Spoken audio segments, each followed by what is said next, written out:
BNP chairperson Khaleda জিয়ার সাথে বর্তমানে সবসময় যাকে দেখা যায় তিনি হচ্ছেন খালেদা জিয়ার গৃহকর্মী ফাতেমা।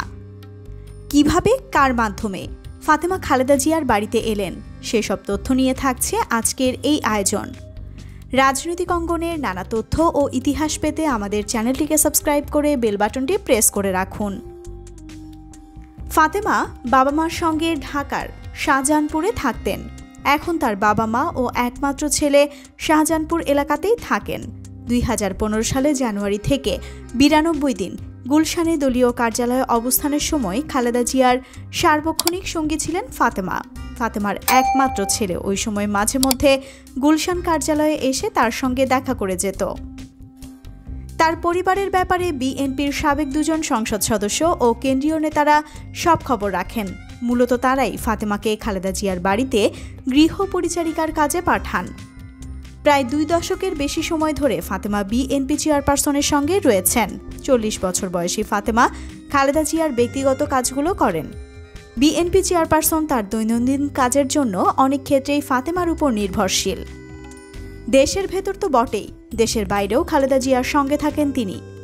বিএনপি চেয়ারপারসনের ব্যক্তিগত কর্মকর্তারা বলছেন, দলীয় চেয়ারপারসনের প্রতি ফাতেমার মমত্ববোধ প্রবল। সবসময় পাশে থাকা, চেয়ারপারসনকে প্রয়োজনীয় বিষয়গুলো মনে করিয়ে দেওয়া সহ সব কাজই ফাতেমা করে থাকেন। দীর্ঘদিন ধরে দলীয় চেয়ারপারসনের এই কাজগুলো সঠিকভাবে করার কারণে খালেদা জিয়া এখন তার কাজগুলোর ব্যাপারে ফাতেমার উপর নির্ভর করেন। এ কারণে দৈনন্দিন কাজে সহযোগিতার জন্য তিনি ফাতেমাকে সঙ্গে রাখার জন্য আবেদন করেছেন।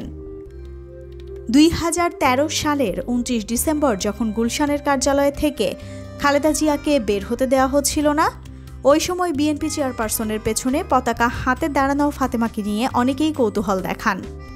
খালেদা জিয়া অবরুদ্ধ থাকার সময় গুলশান কার্যালয়ে ফাতেমার সঙ্গে কোনো সাংবাদিকের কথাও হয়েছে।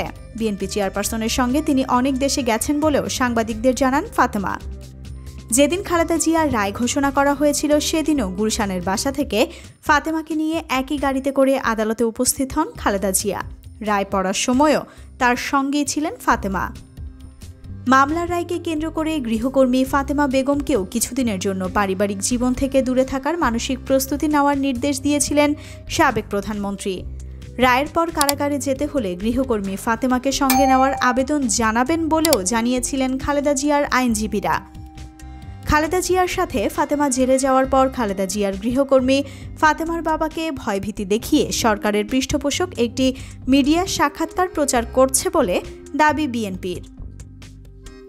ফাতেমা কারাগারে ঢোকার পর খালেদা জিয়ার পক্ষ থেকে তার পরিবার কোনো টাকা পাচ্ছে না বলে অভিযোগ করা হয়েছে ওই প্রতিবেদনে। টাকার অভাবে ফাতেমার সন্তান এখন স্কুল ছেড়ে মাদ্রাসায় ভর্তি হওয়ার মতো অবস্থায় পৌঁছেছে বলেও দাবি করা হয়েছিল 71 টিভির ওই সংবাদে। এই প্রতিবেদন নিয়ে ক্ষোভ প্রকাশ করে বিএনপির জ্যেষ্ঠ যুগ্ম মহাসচিব রিজভী বলেন, আজকে বিপুল জনপ্রিয় নেত্রী অসুস্থ। হাসপাতালে আনার পরে সরকারি ডাক্তাররা বলছেন তার ডায়াবেটিস নিয়ন্ত্রণে আসছে না, তার হাঁটুতে অস্ত্রোপচার, তার চোখে অস্ত্রোপচার, তার সামনে লোক থাকা দরকার। ফাতেমা নামে একটি মেয়ে তার সাথে থাকেন, তিনি বাইরের সেলে থাকেন। তাকে নিয়ে সরকারের পক্ষের গণমাধ্যম এত নোংরামি করতে পারে? আজকে সুবর্ণচরে মা ধর্ষিত হয়েছে, তার বাবার সাক্ষাৎকার সেই গণমাধ্যমকে নেওয়া হয় না কেন? আজকে কবিরহাটে যে মেয়েটি ধর্ষিতা হয়েছে তার বাবার সাক্ষাৎকার তো আমরা দেখি না এই সমস্ত গণমাধ্যমে। আজকে ম্যাডামকে সাহায্য সহযোগিতা করে, কত পরিকল্পনা করে ফাতেমার বাবাকে নিয়ে এসে সাক্ষাৎকার নিচ্ছে। তবে বিএনপির স্থায়ী কমিটির সদস্য নজরুল ইসলাম খান বলেছিলেন ফাতেমার সব পাওনা পরিশোধ করা হয়েছে বলে দলের মহাসচিব মির্জা ফখরুল ইসলাম আলমগীর তাকে জানিয়েছেন।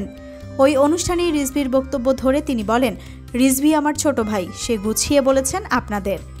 একটা টিভি চ্যানেলে ম্যাডামের সঙ্গে যে মেয়েটি থাকে স্বেচ্ছায় কারাবরণ করে তার বাবাকে দিয়ে একটা সাক্ষাৎকার প্রচার করেছে। ওই চ্যানেলটিকে আমরা চিনি, তাদের প্রতিদিনের খবর দেখেন, অনুষ্ঠান দেখেন, তাহলেই বুঝবেন যে তারা কার জন্য কাজ করে। এই কাজটা তাদের জন্যই করেছে। আমি সাথে সাথে আমাদের দলের মহাসচিবকে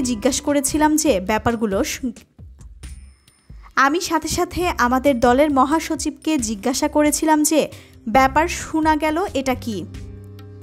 উনি মহাসচিব বললেন যে শতকরা 100% মিথ্যা একটা রিপোর্ট প্রচার করা হয়েছে, সম্ভবত গরিব মানুষটাকে কোনোভাবে ম্যানেজ করে তারা নিয়েছে। মাত্র কয়েকদিন আগে তাকে টাকা দিয়েছিলাম, যা প্রাপ্য ছিল তার চেয়ে অগ্রিম দেওয়া হয়েছে।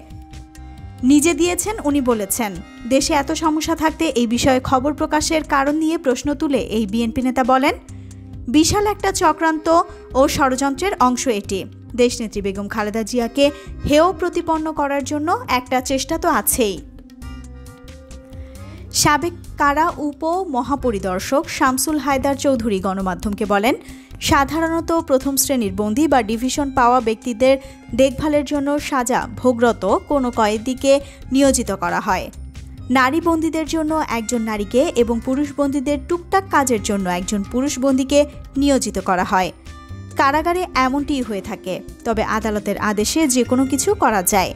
আদালতের আদেশ কারা কর্তৃপক্ষকে বাস্তবায়ন করতে হবে। তবে ঘটনাটিকে তিনি নতুন বলে আখ্যা দেন।